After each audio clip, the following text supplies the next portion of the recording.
Hello everybody in here, out there, and all around the world. My name is Rainer and this is my channel, Rainier Books, where I speak about books, and I also publish one or two videos when I'm out and about in my current hometown, which is Stockholm, Sweden, or elsewhere in the world.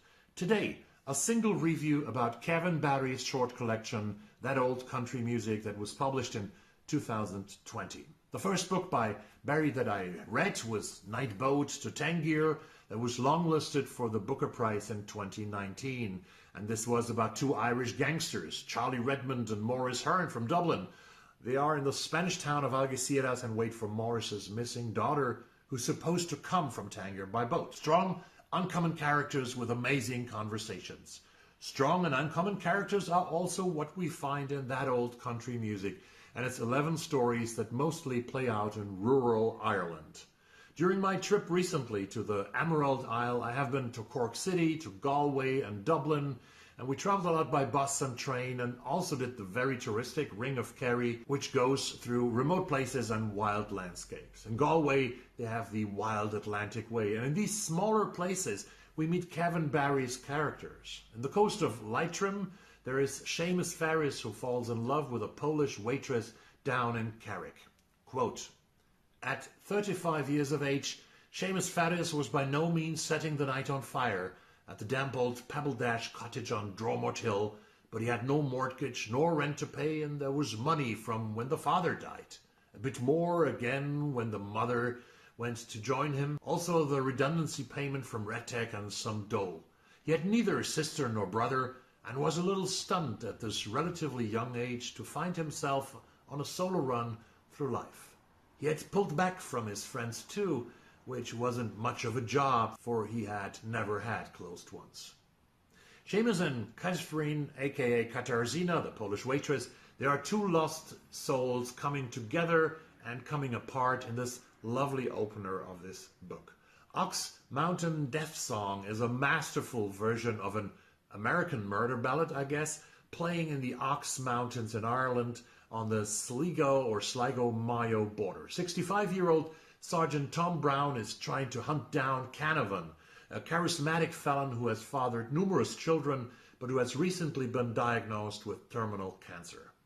St. Catherine of the Fields has a music scholar at its center who knows almost all Irish folk songs, that hears that an old man named Timothy Jackson has songs that seem to be very rare. He finds Jackson, who is in his 90s in a nursing home, suffering from dementia, but he finally is able to sing a ballad about love, betrayal, and heartbreak that strikes a very similar chord with the narrator's own life.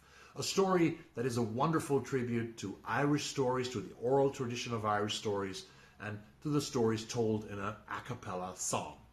In Toronto and the State of Grace, a man and his mother enter a rural pub in the middle of winter. The bartender tells the story. He actually wants to close the shop and go home, but mother and son order one drink after another and share stories of a nostalgic and beautiful past when the mom was performing in Toronto and on the train, the Empire Builder, between Chicago and Seattle. Suddenly, the mother collapses and drops dead. Death is a recurring theme in this beautiful collection of stories. An expert on death is Who's Dead McCarthy? That's the name of a story. Whenever the narrator meets him in Limerick, McCarthy would have another death to report on. Quote, "Did you hear who's dead?" he whispered. "Con McCarthy was our connoisseur of death. He was its most knowing expert, its deftest elaborator. There was no death too insignificant for his delectation. A 96-year-old poor dear in Thomondgate with the lungs papery as moth's wings, and the map lines of the years cracking her lips as she whispered her feeble last in the night. Con would have word of it by the breakfast, and he would be up and down the street, his sad recital perfecting as he went." Quote unquote. That Old Country Music by Kevin Barry is a haunting lyrical collection full of flawed and unforgettable characters drawn from Ireland's rural margins.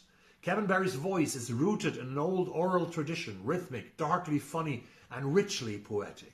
These are stories of failed love, aching desire, and quiet longing, where even moments of beauty seem edged with melancholy.